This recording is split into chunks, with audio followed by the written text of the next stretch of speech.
Okay, I think we are recording. So, welcome everyone, specifically Jody. I think she's the only one attending today.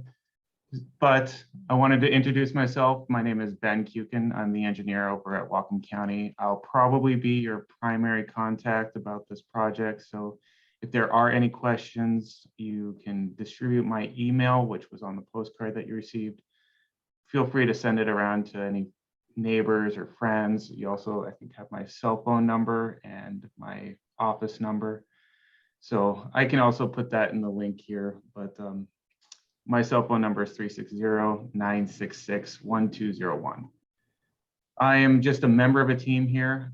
Craig Olison will maybe joining us later today, but he is the director or the manager of the stormwater department over here.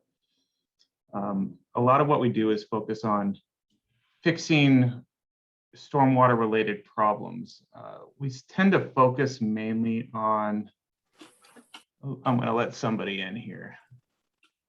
So we tend to focus mainly on treatment in our NPDES areas, which is just part of the Clean Water Act, some areas that need a little extra attention to get clean water. We also fix some stormwater related like flooding issues. And that's kind of the nature of this project, is to address some flooding that happens. So I see Craig has joined us. Are you eating lunch or sorry, dinner, Craig? Snacking. Snacking. Okay. We are recording. Just to let you know, we got Jody who is joining us. But if you want, Rhett, I could let you introduce yourself.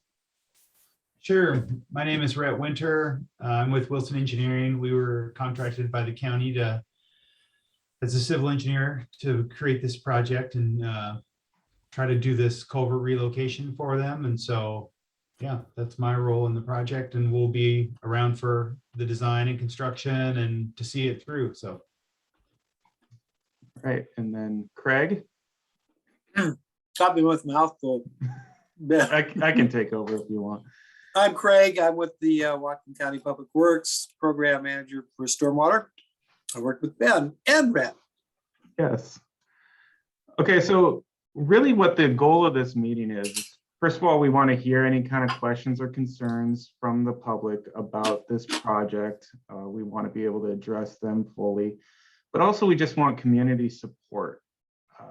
We feel like it's best if the community knows the goals of the project, and then when the inconvenience of construction starts, they might be a little bit more accepting and maybe just welcome us with cookies every now and again. I'm joking about that. So anyway, this project was identified in 2012 on our Lake Samish Comprehensive Stormwater Plan. It is called a high priority project. Let me bring that up on the screen just to show you.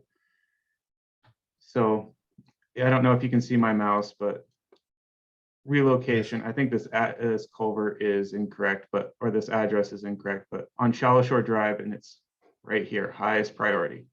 And in this location down here, so SW1. We'll get you a little bit more detail later, but that's where it was proposed. So the county right now does not have a direct outfall to Lake Samish, and the water currently leaves the county right away, flows over some undeveloped lot to the lake, and the county has received multiple complaints from impacted property owners. So most of the work will be located on the west side of Shallow Shore. We'll get there later, but it's kind of between 258 Shallow Shore Road and 290 Shallow Shore Road. So, and there's a little bit of county right away, we call it Bass Street, and that's where we're going to be building an outfall. Part of this project will be to abandon the existing culvert and just, like Red said, we're going to relocate that old discharge point to a more appropriate location. The status right now is we're roughly at 60%, maybe a little bit more. We're going to be doing the permitting really, really soon. So we just kind of want to make sure that we have everything that we need, and we want to address any kind of like specific community concerns, if there are any, and before we kind of send it off to get permitted and maybe go further with the design. So that is generally it. So you should know that when we're doing the project, I don't want to get too far ahead of myself, but there will be traffic impacts because we really don't have a good detour. So we'll probably do flaggers and just make sure that when construction is going on, you'll see the flaggers, you'll follow the road signs. The good news is that we don't have construction until about a year from now, so late summer, maybe trickling into early fall of 2022. So hopefully that gives us all enough time to plan for it.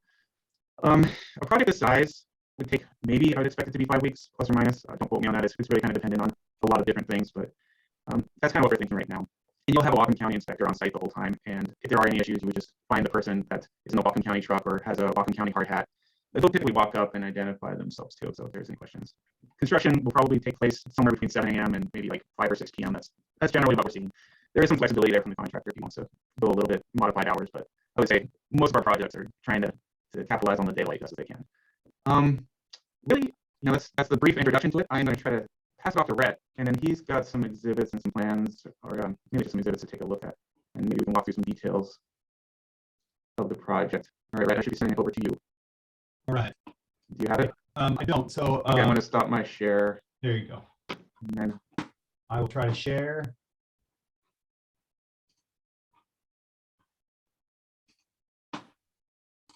All right. So you'll see a slide that says shallow shore culvert relocation at the top. yes, we do. All right.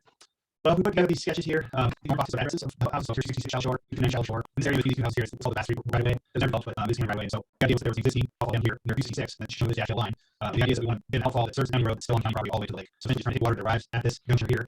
Actually, I'm bringing up one section that's a little easier to see. Excuse me. I found this cool laser pointer feature, so I can point with it. So Nice. yeah, so right now, these blue arrows kind of show what's happening with the water down here. That we've got this roadside ditch along here, and the water kind of arrives here. It previously went out to the lake through this outfall. I'm not seeing the laser pointer, just to let you know. The red line. I don't see it. Craig, do you see it? All right, I'm gonna go back to the mouse. Hopefully you can see the mouse. I'm sorry. Can you see the mouse? I can see the mouse, yeah. Okay, great. Sorry about that. So yeah, like I said, water right now, this is all the water kind of comes to the side. There's a roadside ditch for most of this length here. Essentially, what we're trying to do is we're trying to put in an underground stormwater system, so a series of pipes. It's going to take the water from this location down the street, turn the corner, and then outfall it to the lake here. I can show you a little bit more on the next slide. So this blue squiggly line is kind of the area we expect to be disturbed. Where we're going to be removing pavement, we're going to be making dust, we're going to be, the turf is going to get tore up and that kind of stuff. In general, the idea is we take pictures ahead of time and we make sure that we understand all the the little retaining walls and the gravel driveways, et cetera, that are out there, and we try to replace those back the best we can, so we're not adversely impacting the neighbors' properties there. So next slide, this is kind of the technical slide. It's a picture of our plans. So we rotate the screen here, so the lake's over here now. And this just kind of shows that we're planning to. Hey, Rhett. Yeah. I'm not seeing any different slides. Yeah. You look. Yeah. No, I'm not. Unfortunately, it's still stuck on the same slide. Right. However, I can see your mouse move, which is quite strange. Yes. Yeah, I think it's just a share thing. I'm going to unshare and then share again, and I think that'll solve it. So sorry about that.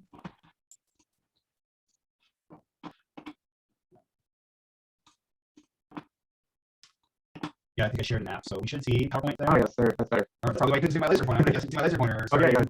Starting now. I can, yep. Excellent. All right. Sorry about that. A lot of practice. So this slide was the second slide that I was talking about with the squiggly line kind of showing the disturbed area, this blue area. Again, disturbing the turf and the asphalt and the gravel driveways, but then replacing all those things in kind, including any sort of shrubbery, et cetera, that is kind of in the way of the project that's going to get tore up. So this is the kind of technical drawing that I was talking about. So here you can see we've essentially, the lake's over here now, so we rotated the view. And essentially what we want to do is we want to put in a pipe in the shoulder, kind of between the ditch and the asphalt. It still kind of impacts the asphalt, but that's the idea. And then we bring it down to this Bass Street right away, and then we create a new outfall in the lake here that we plan to stabilize so that we minimize erosion, all those kinds of things. Also, as part of that is to create some gravel surfacing here, essentially a little gravel pad here with the idea that it gives the county a place to pull off of maintenance, be able to maintain these catch basins. They have to be pumped out annually to get the sediment out of them, so that sediment doesn't continue to go downstream into the lake. And so this little gravel area kind of provides that that opportunity.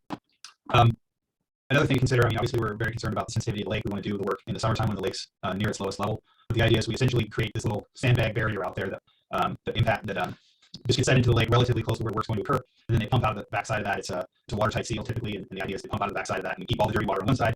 Any dirty water gets brought on land and disposed of properly, and we keep it out of the lake. We get everything stabilized, and then at some point we pull that back out of the lake at the end of the project.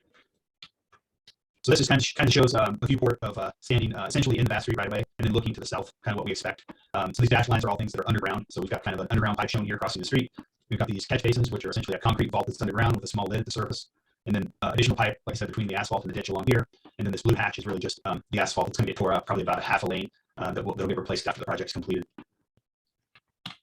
And then this is another view kind of looking down that Bass Street right away between these two neighbors' houses here. Again, we've got kind of the asphalt patch. We're going to cut a full width of the roadway right here to cross the pipe across. We've got some round catch basin, and then that'll fall out to the lake. And then this white hatch is just kind of showing that gravel surfacing going out to that catch basin. They'll be out in the middle of the turf there right now. So I just want to give you kind of an idea. You may or may not have seen what a catch basin lid looks like, or a catch basin grate. They're pretty common. We see them all over the place. It's kind of like a sanitary sewer lid. So it's just a solid round lid that's 2 feet across. And a lot of the areas where this project will just have a lid that's a solid lid. In some cases, we'll have grates to let water into the system, and those grates look like this. So here's one downtown that just collects surface storm water as it goes to it. And then I mentioned that there's an outfall on the lake, so that's just a term for the pipe coming out at the lake. And so essentially, we'll have a pipe that comes out of the lake, and we're going to have a riprap channel that goes for probably like 5 or 6 feet from the end of that pipe. That's going to keep the water going nice and slow as it enters the lake to minimize any erosion. Yeah, I think that's about it. That's That's all I have on my slides. Anything else you want me to add in or talk or provide detail on? I don't know, are there any questions so far? Okay, seeing none, I think what I'm gonna do is, maybe I can take it back from Rhett. Oh, yeah. Let me stop sharing. Well, okay. So nothing's really, I guess, if there were any questions, please ask them now. You can either type in the chat and we'll hang out here for a few more minutes, but that concludes our presentation. Again, we're just here to inform anyone who's curious about the project, and if there's I guess, any interest in contacting me, you certainly can follow up with an email. I'll cut and paste the email into the chat just so that everyone knows too. But feel free to stick around. I think, Rhett, why don't we just stick around until 6:25? If there's no questions, then we will end this little thing. So I got 6:23 on my clock right now, and then 6:25 is when we'll hang up. And I'll go ahead and put my email in the chat down here.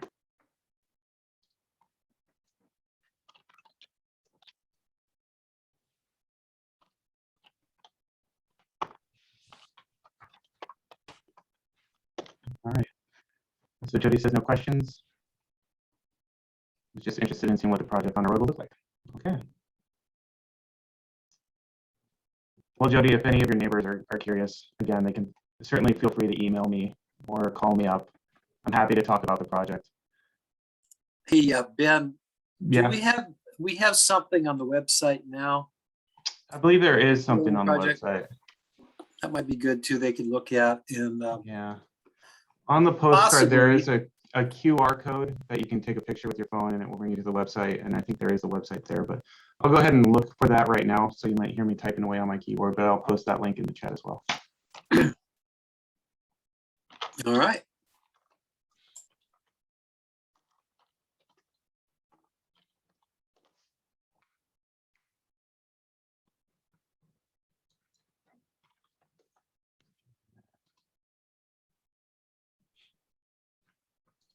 I know it's 6:25, but I'm just gonna give me just a minute here to find the website, No hurry. and then I'll post that, and then we'll conclude the meeting.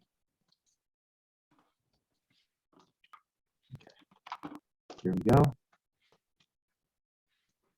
And so hopefully everyone who wanted the link had enough time to grab it.